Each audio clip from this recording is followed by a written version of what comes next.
Chapter 1. Please don't. Warm blood hit pale skin. Lumi's voice cracked into a sob, her small body trembling in the dark alcove. Cressida didn't blink. She didn't offer a comforting smile. Her fingers were slick with fresh crimson as she dragged them across her sister's forehead. "I'm sorry, Lumi." Cressida's voice was completely hollow. "But I can't let you die. You're using me as bait." "Yes." Cressida shoved her sister behind the rusted iron bars. She slammed the gate shut and locked it. "Stay quiet. Cress, please. The monster will kill me." Cressida stepped back into the shadows. She forced herself to look at Lumi's terrified, tear-streaked face. "If she dies, this is on me. I chose to become this." Nausea rolled violently in her gut. Her bloody hands shook, so she forced them into tight fists until her nails dug into her palms. "Forgive me," she whispered. Her jaw tightened until her teeth ached. The metallic scent of human blood hit the damp air. A beacon in the pitch-black labyrinth. Silence stretched. Then, the temperature plummeted. The air didn't just grow cold. It grew heavy, suffocating. An overwhelming scent of crushed pine and dark ozone flooded the corridor. Alpha pheromones. Cressida stopped breathing. Her human instincts screamed a single command: run. A low, guttural growl vibrated through the floorboards. A massive shadow stepped into the moonlight, filtering through the grated ceiling. A wolf. But it was unnaturally huge. Razor-sharp silver fur stood on edge. Its eyes burned with a feral, mindless gold. It wasn't a beast. It was the king of the Crimson Peaks, Kethros Nightbane, and he was completely feral, lost to the madness. A labyrinth guard stepped out from a crossroad, raising a silver-tipped spear. "Halt!" The silver wolf didn't hesitate. It lunged. The impact echoed with a sickening crunch of ribs. The guard didn't even have time to scream before his lifeless body slammed into the wall, sliding down in a twisted, unnatural heap. Lumi shrieked. The sound was raw, filled with helpless horror. It ripped through the silence, directly drawing the monster's attention. The golden eyes snapped toward the iron gate, toward the scent of blood. The wolf charged. "No!" Cressida threw herself out of the shadows. She put her body between the beast and the gate. The wolf crashed into her. The sheer force knocked the oxygen from her lungs. She hit the stone floor hard.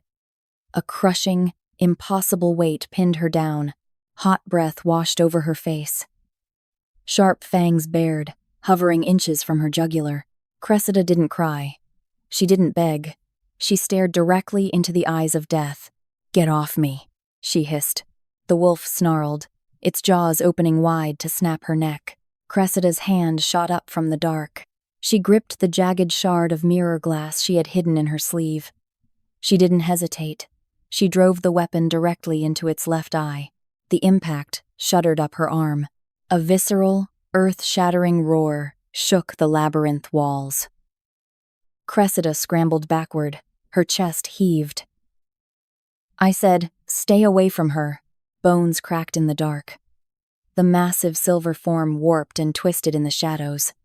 The feral growls morphed into heavy, ragged human breaths. A man stood up, but the shift wasn't clean. His left hand still ended in jagged, elongated claws, twitching with residual madness. He was a towering silhouette of lethal muscle. His human hand covered his ruined left eye. Dark blood seeped through his fingers, dripping onto the stone. He turned his remaining golden eye on her. It was completely devoid of sanity. He moved faster than human vision could track. His clawed hand closed around her throat. He lifted her off the ground with one arm. Cressida choked. Her feet kicked the empty air. "You." His voice was a raw, demonic scrape that rattled her bones. He squeezed. Black spots danced in her vision. "Let her go," Cressida gasped out. She clawed frantically at his iron grip. Her nails broke against his skin. He didn't flinch. Kethros stepped closer. He tilted his head, studying her desperate struggle. Blood from his ruined eye dripped down his sharp jawline. A single, dark drop fell directly onto Cressida's trembling lip. She gasped, tasting the burning metallic heat of his blood. Kethros froze. His nostrils flared. His chest stopped heaving. He stared at her lips. He leaned in.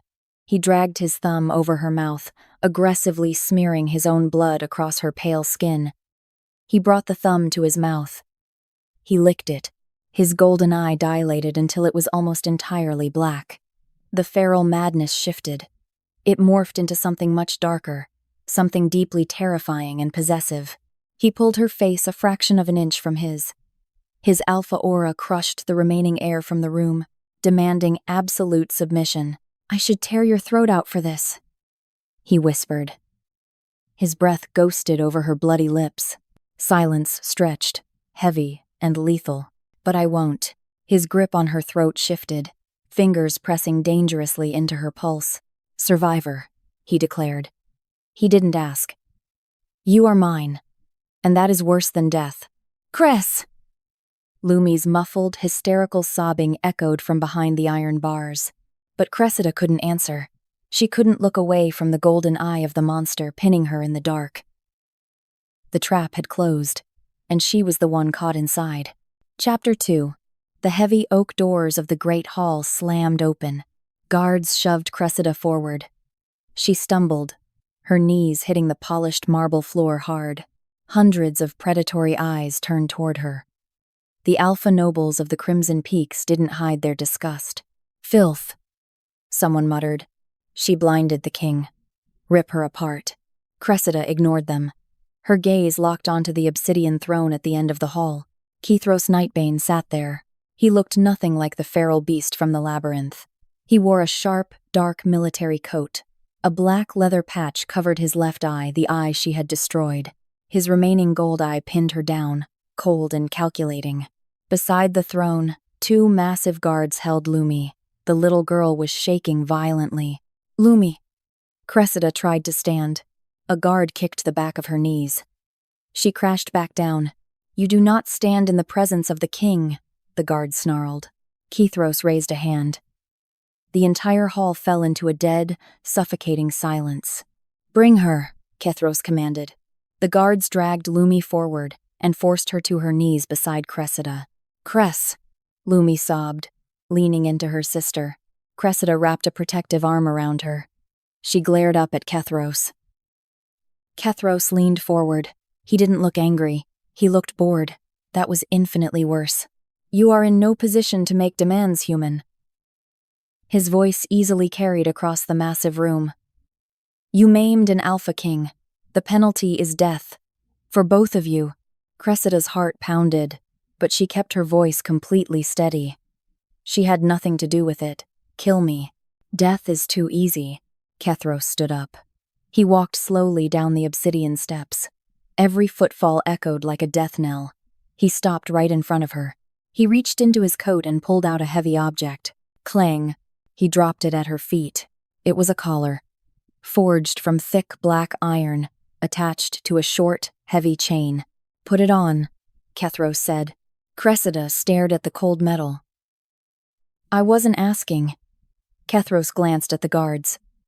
"Break the child's legs." The guards grabbed Lumi. "Wait!" Cressida screamed. Panic finally broke through her icy facade. "Wait!" "The collar," Kethros repeated, his tone entirely flat. Cressida's fingers trembled. She picked up the heavy iron. It felt like ice against her skin. She wrapped it around her neck and snapped the lock shut.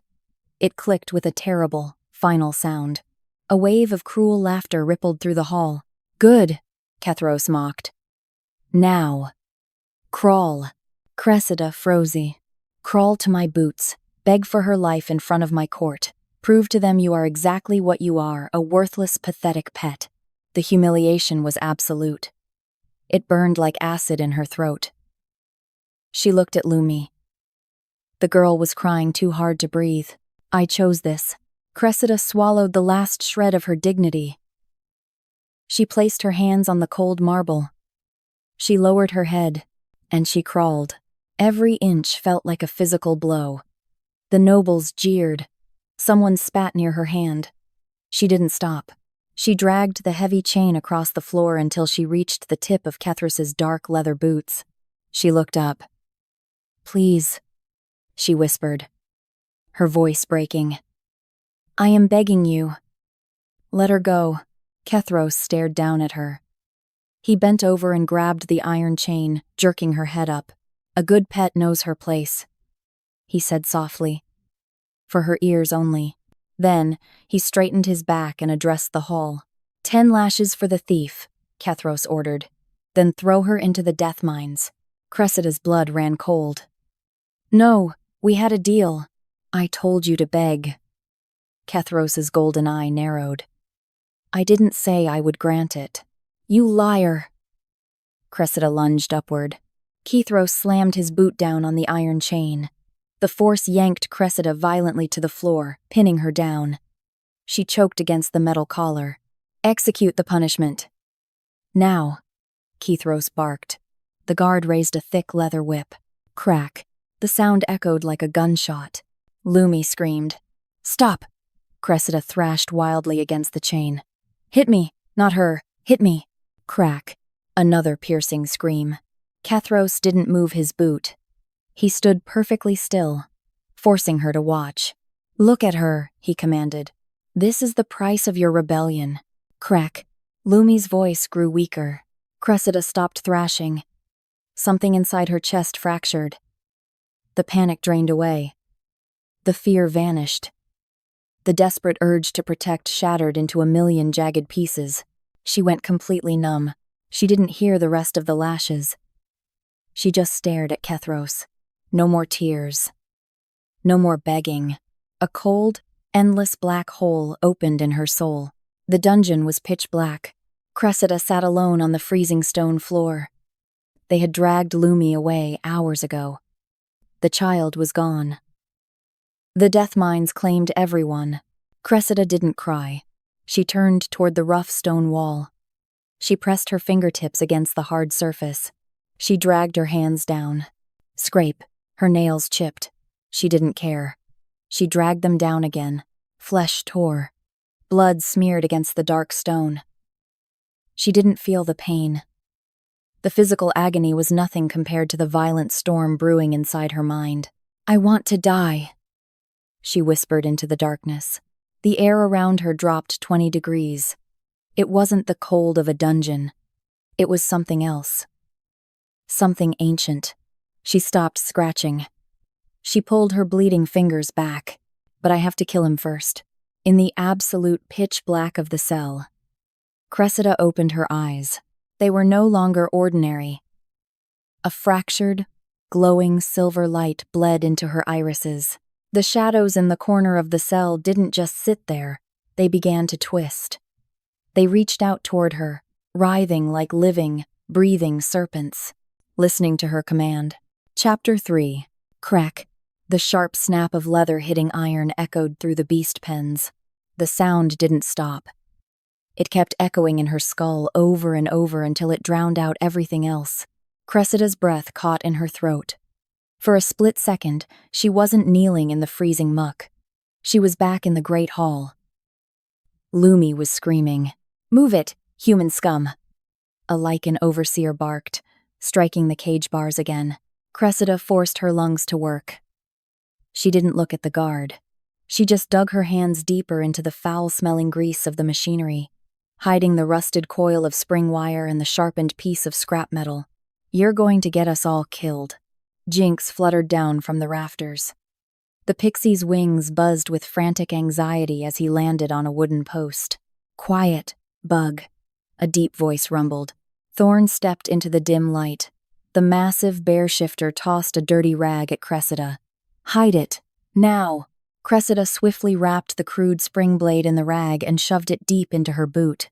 "It works," she whispered, her voice dead and flat. "It's suicide," Thorn grunted, his singular eye narrowing. "You slip that up your sleeve. He'll smell the metal before you even get within striking distance." "He won't care," Cressida said coldly. She wiped the black grease from her cheek. "He thinks I'm a broken pet." Jinx yanked on a strand of her own hair. He's the Alpha King.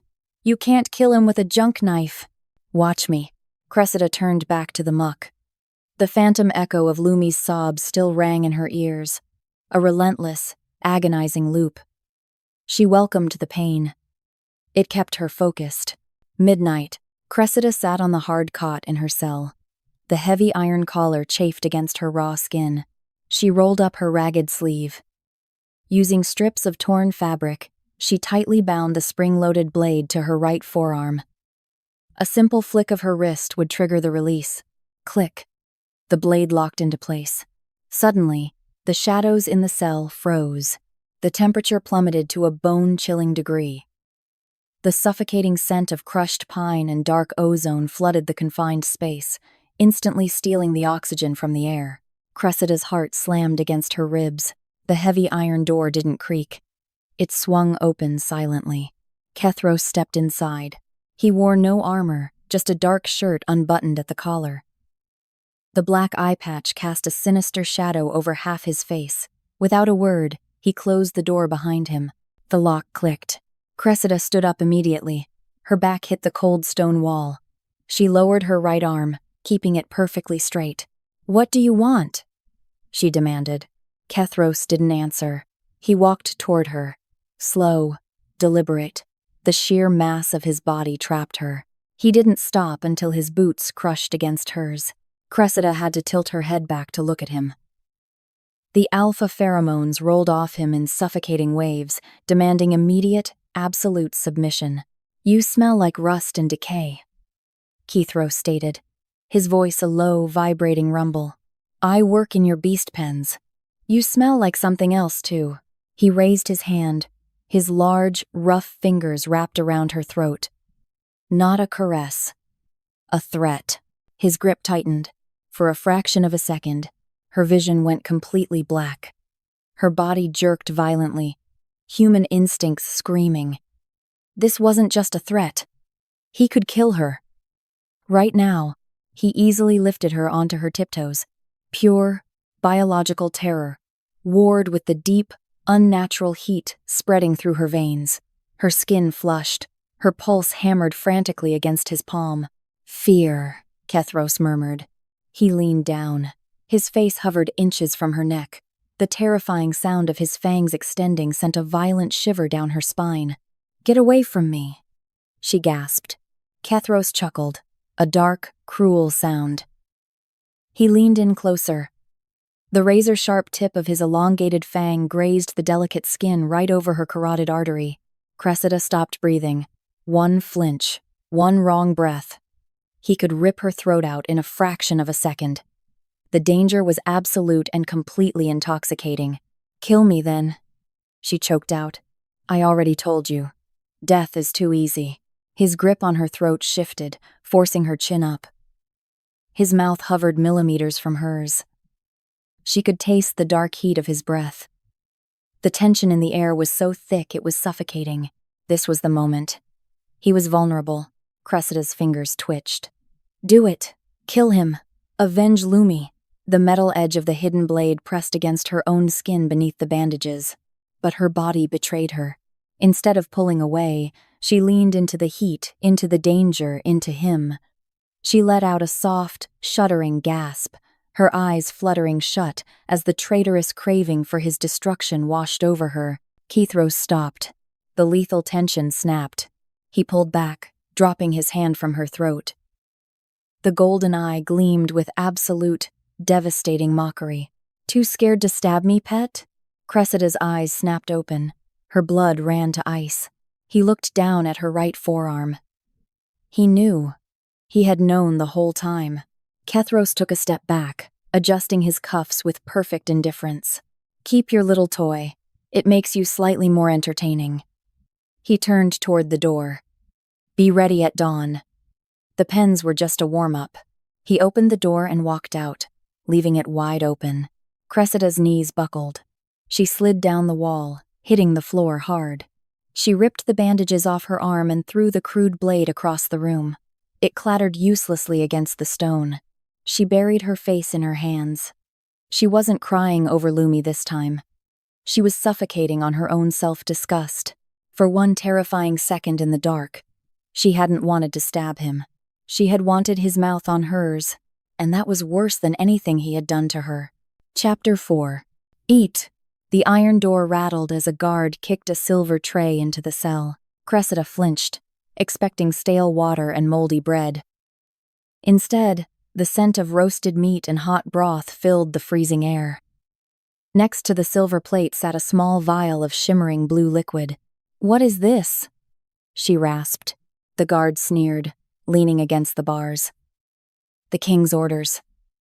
He wants you in perfect condition for tomorrow." The guard's smile turned unsettling. He stood in the kitchens, watched the cooks prepare every single bite himself to ensure it was flawless. The door slammed shut. Cressida stared at the food. A cold shiver ran down her spine. It was a trap. A deeply disturbing, twisted game. But she was starving, and her back was a canvas of agonizing pain. She drank the salve. A soothing, unnatural warmth rushed through her veins, knitting her torn flesh back together. She ate the food. For the first time in days, she wasn't freezing. She wasn't bleeding. "He wants me alive," she thought, staring into the dark. "He's keeping me alive." A dangerous, pathetic seed of hope took root in her chest. That hope was slaughtered at dawn. Guards dragged her out of the dungeons, past the beast pens, and shoved her through a massive pair of iron gates. Blinding sunlight hit her eyes. The deafening roar of 1,000 lichens shook the ground beneath her feet. Cressida stumbled into the center of the blood arena. The stands were packed with the Crimson Peak's nobility. High above the sand, sitting on an obsidian throne, was Kethros. He wore full battle regalia. His golden eye was locked onto her, entirely devoid of emotion. A guard threw a rusted iron sword into the dirt at her feet. "Pick it up, human." A voice boomed from the arena walls. Cressida's hands shook as she grabbed the hilt. "Kethros!" she screamed over the crowd. "What is this? You healed me!" Kethros didn't answer. He simply raised his hand and dropped it. The steel gates on the opposite side of the arena ground open. A monstrous, mutated crawler lunged out of the darkness. It was a nightmare of matted fur, dripping venom, and razor-sharp bone spurs. "Fight, pet."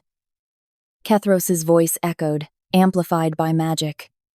"Show me what you are worth." The beast charged. Cressida didn't just swing the weapon blindly. She worked in the beast pens. She knew their blind spots. She dropped to her knees, scooped up a handful of bloody arena sand, and threw it directly into the crawler's sensory pits. The beast shrieked, blindly thrashing its massive claws. Cressida rolled under the deadly arc, gripping the heavy sword with both hands, and drove the rusted blade deep into the soft, unarmored joint of its hind leg. The crawler roared, collapsing sideways into the dirt. Cressida scrambled back, gasping for air. She was surviving. "I can do this," she told herself.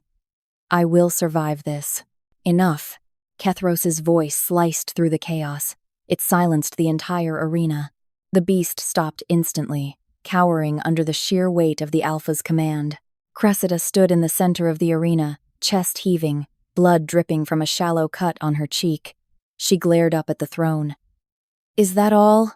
Kethros didn't move. He gestured to a guard standing on the arena wall. The guard stepped forward and tossed a small bundle over the edge. It hit the dirt a few feet away from Cressida with a sickening, wet thud. "A gift," Kethros announced coldly, "from the death mines." Cressida stopped breathing. She slowly lowered the sword. Her legs felt like lead as she walked toward the bundle.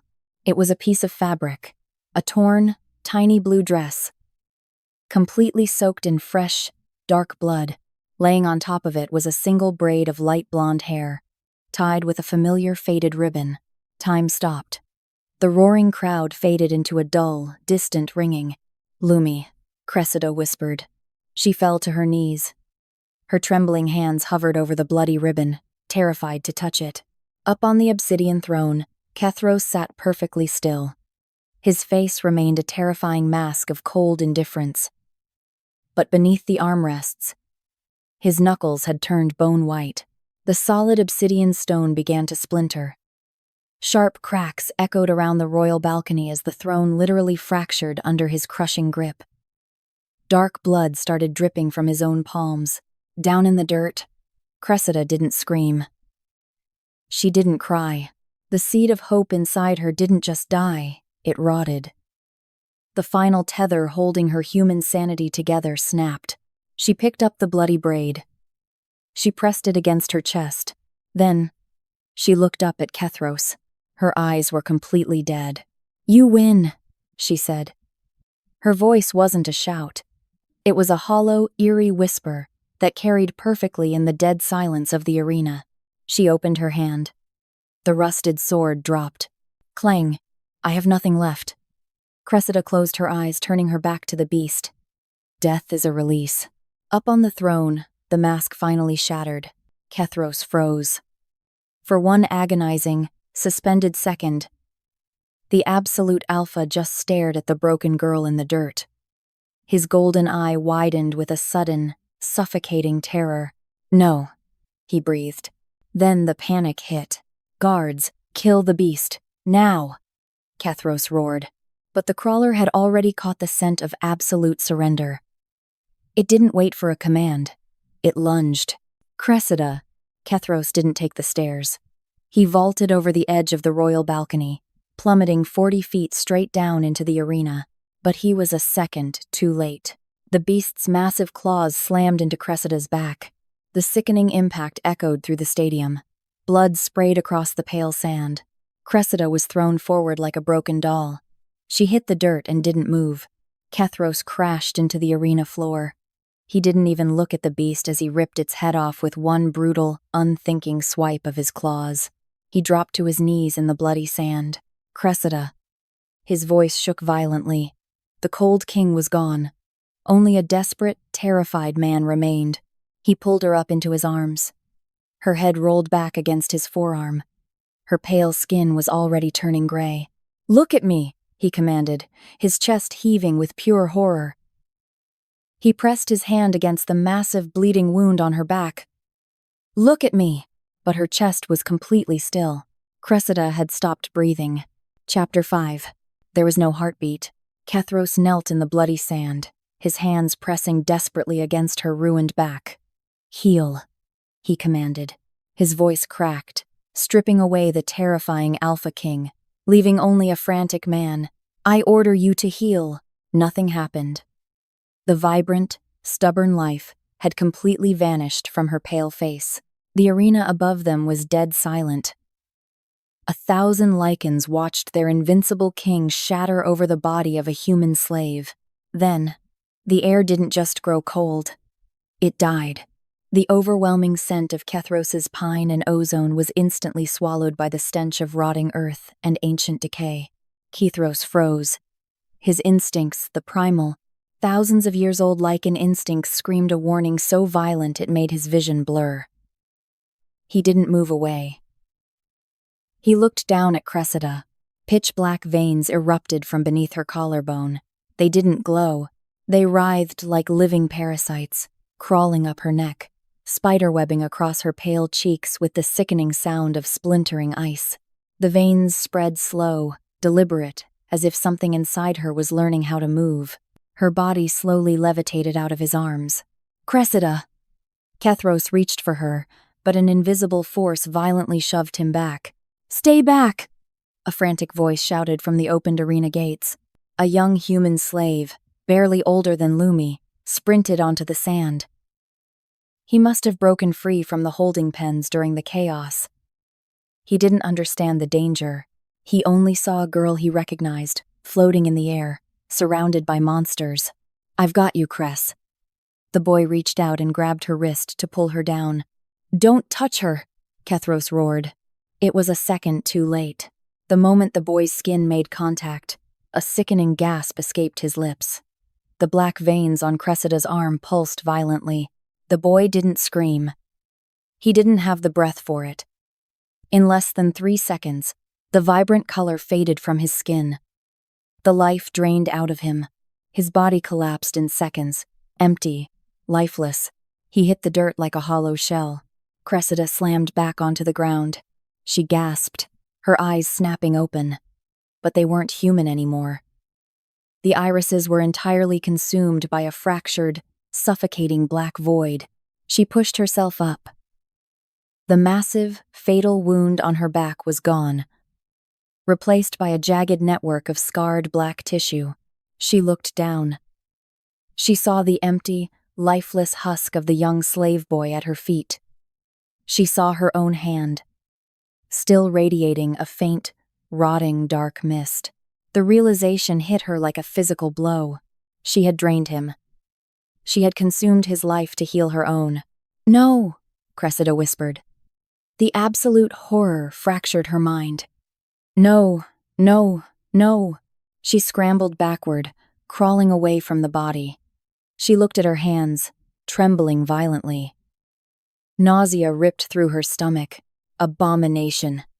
A noble gasped from the stands. An elder lichen stumbled backward, his voice shaking with ancient, primal terror. "That thing.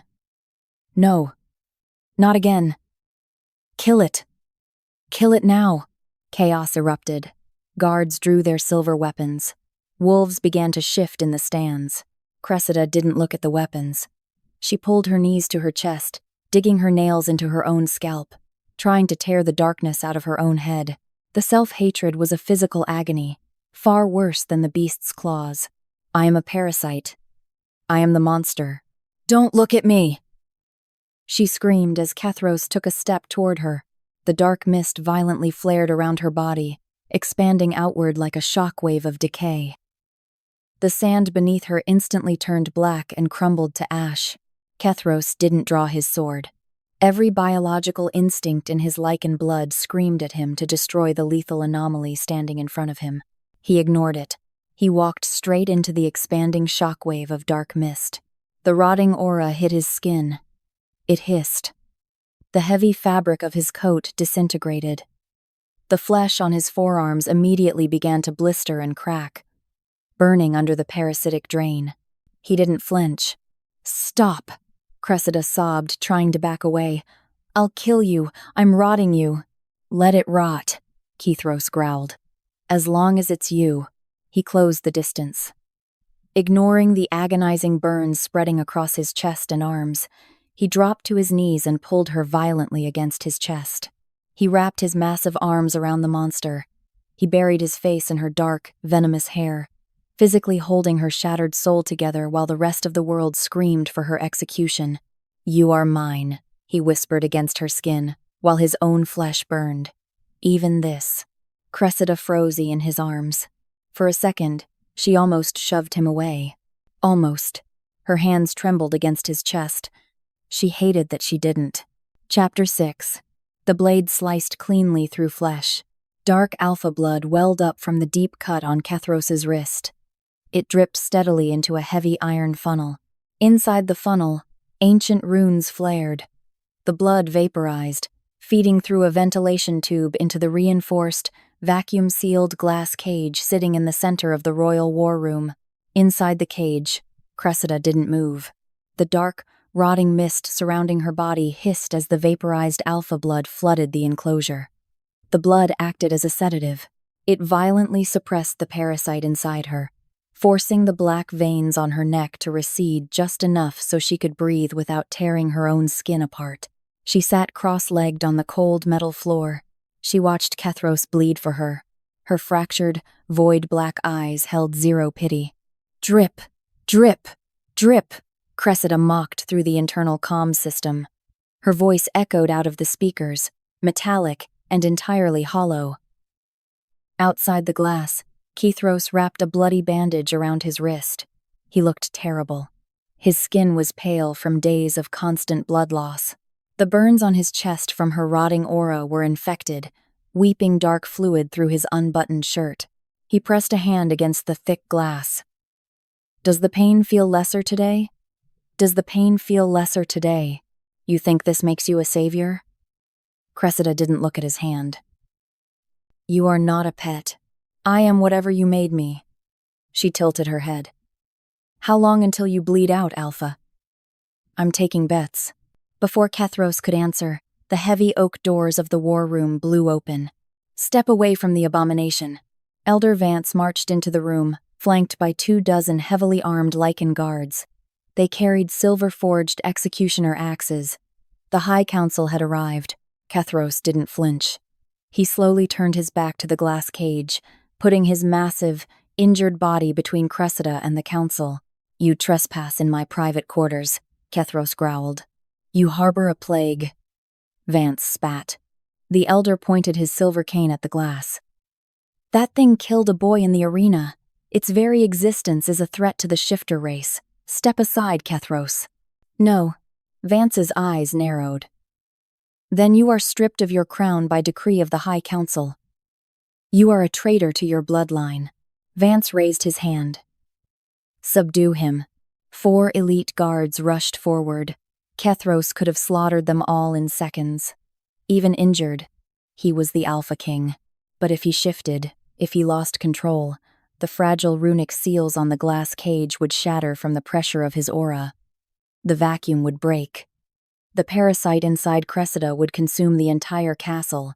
So Kethros stood perfectly still. The first silver axe handle slammed into his ribs. Bone cracked loudly in the silent room. Kethros grunted, falling to one knee. The second strike hit the back of his legs. The third struck his shoulder, tearing open the infected burn wounds. Blood sprayed across the polished marble. Inside the cage, Cressida walked slowly to the glass. She pressed her palms against the cold surface. She watched the invincible king of the Crimson Peaks get beaten like a stray dog. Vance walked up to Kethros. The elder grabbed Kethros by the hair, jerking his head back. "Look at how far you've fallen." For a human parasite. Kethros spat a mouthful of dark blood onto Vance's boots. He didn't say a word. He just kept his remaining golden eye locked on the glass, making sure Cressida was safe. Cressida hit the comms button on the wall. "Hit him harder," her voice echoed through the war room. The guards froze. Vance looked at the speakers in pure shock. Kethros looked up at the glass. Cressida smiled.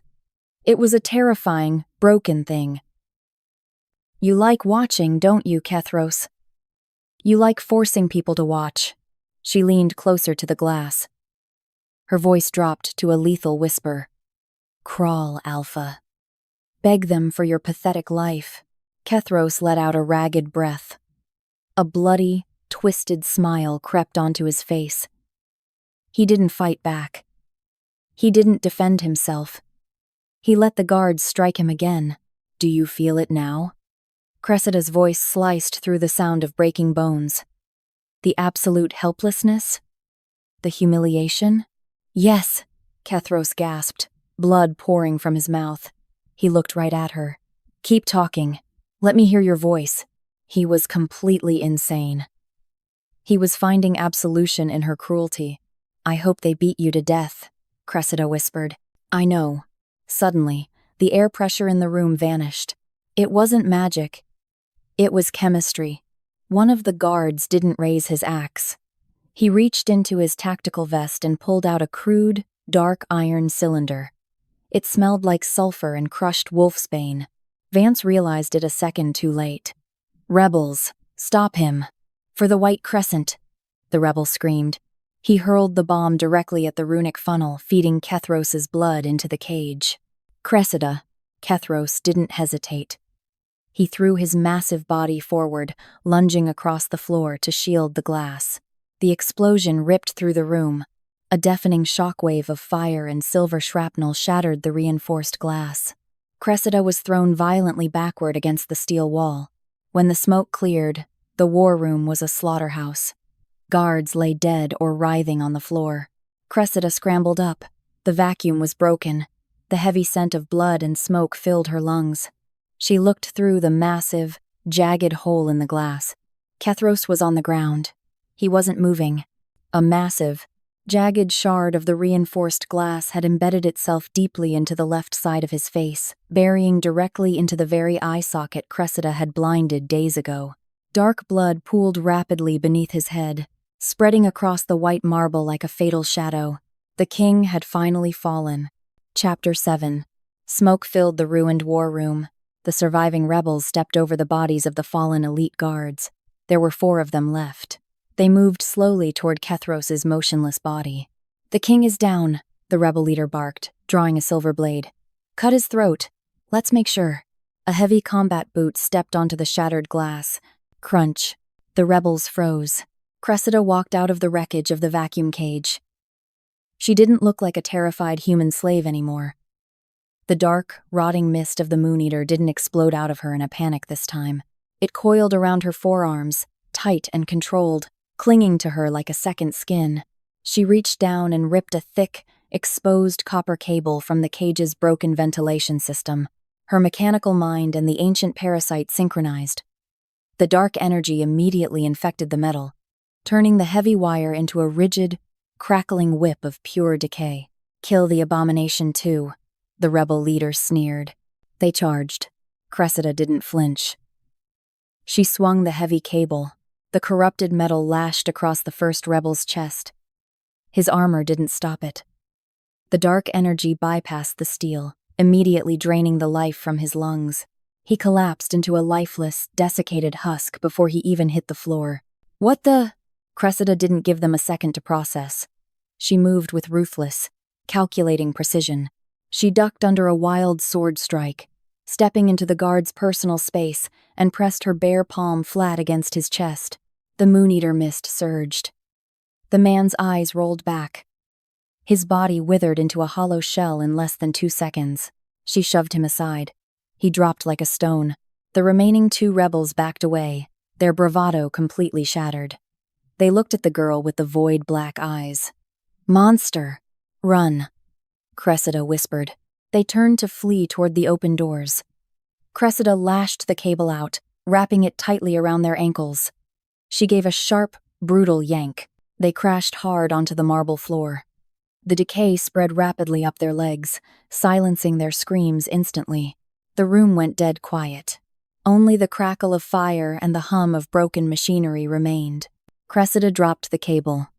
She walked over to Kethros.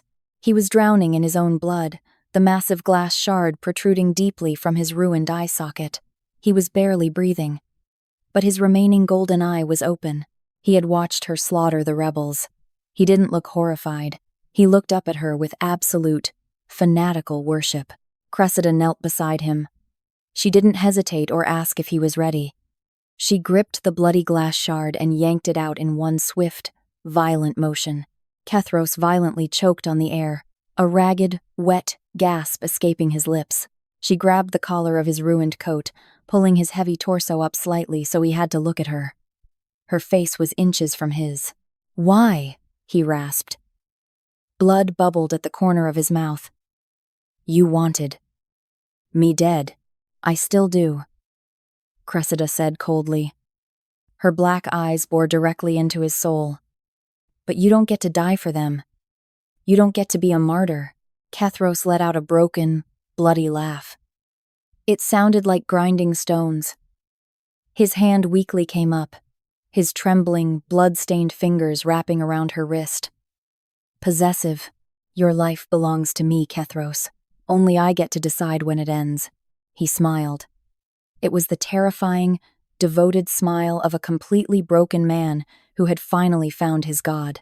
"Then claim it," he whispered, his thumb brushing her pulse. "Claim me." Thwack. The sound was sharp and entirely out of place. Cressida froze. Kethros's body violently jerked against her grip. She looked down. A heavy, black-fletched arrow had pierced straight through his back, the arrowhead bursting through his chest, burying itself deep where his heart was. The metal was smeared with a thick, bubbling substance. Liquid wolfsbane and dark tar. The ultimate alpha killer. Cressida snapped her head toward the doorway. Standing in the shadows, bleeding heavily from his fight with Kethros's loyalists, was Vance. The High Elder lowered a mechanical crossbow. "The reign of the beast is over," Vance spat. He immediately collapsed against the doorframe, unconscious. Cressida looked back down. Kethros's golden eye lost its frantic, obsessive light. The lethal poison worked instantly, shutting down his supernatural healing. His massive hand slipped from her wrist, hitting the marble floor with a dull thud. His chest stopped moving. The Alpha King was dead. Chapter 8. Kethros was dead. The Alpha King, the tyrant, the monster who had broken her world, lay lifeless on the shattered marble. The wolfsbane tar had already blackened the veins around his heart. Cressida stared at his still chest. She didn't feel relief. She didn't feel the triumph of revenge. The cold, hollow void inside her suddenly cracked, giving way to a violent, suffocating panic. No, no, she whispered. She grabbed his heavy shoulders and shook him. His head lolled lifelessly. I didn't give you permission, she snarled, her voice trembling with absolute madness. I said your life belongs to me. Wake up. Nothing. The poison had stopped his heart. The moon-eater parasite inside her writhed, sensing the massive void of death beside it. It wanted to consume the remaining scraps of his alpha energy. Cressida's black eyes narrowed. No, we don't take. We give it back. She didn't know if it was possible. The anomaly was meant to drain, to rot, to destroy, but the parasite was connected to her mind, and her mind was currently consumed by a singular, obsessive command. He is not allowed to die. Cressida threw herself over his massive chest. She gripped his face, tilting his head to the side to expose his throat. She didn't hesitate. She bared her teeth and bit down brutally into his carotid artery. Her blood tasted like iron and ash.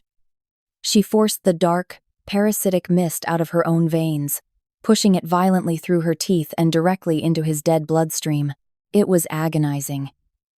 She was tearing her own life force apart, reversing the natural order of her existence to force-feed an alpha his life back. The black veins on her neck pulsed with a blinding, toxic light. Breathe, she commanded against his torn skin.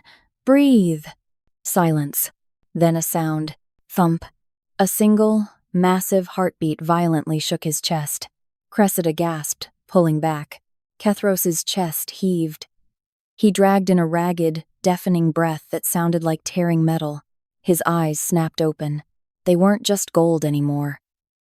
A lethal, bleeding ring of crimson red now surrounded his irises, the permanent, corrupted mark of the moon-eater's life force flowing through an alpha's veins. Before Cressida could process the change, he moved. He was a blur of lethal speed. In a fraction of a second, the world flipped. Cressida hit the marble floor hard. The heavy weight of his massive body crushed down on her, completely pinning her to the stone. Kethros!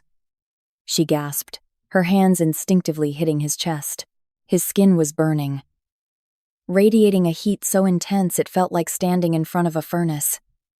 He didn't look like a man who had just returned from the dead. He looked like a god of war who had just been handed the keys to hell. He grabbed both her wrists with one hand and pinned them above her head. You gave it to me, he growled. His voice was deeper, vibrating with a dark, unnatural resonance that rattled her bones. Get off me, she breathed. Never. He lowered his head. The sensory overload was absolute. She could hear the frantic pounding of his resurrected heart. She could smell the intoxicating, overwhelming mix of his sharp pine pheromones and her own dark ozone. His nose brushed against her jawline, tracing the erratic, racing pulse at her throat. You poured your darkness into my heart, Kethros whispered against her skin. We share the same monstrous blood now. I saved you so I could kill you later. Her threat was a breathless, shattered thing. Liar. He didn't give her another second to deny it. His fangs elongated with a sharp, terrifying snick. He didn't bite her neck. He buried his face in the juncture of her shoulder and clamped his jaws down. Cressida arched off the floor with a sharp gasp. It wasn't a bite to kill.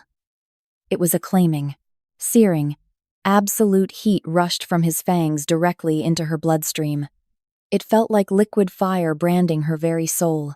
The metallic clash of their auras, alpha dominance and moon-eater darkness collided, twisted, and permanently fused together in the dark.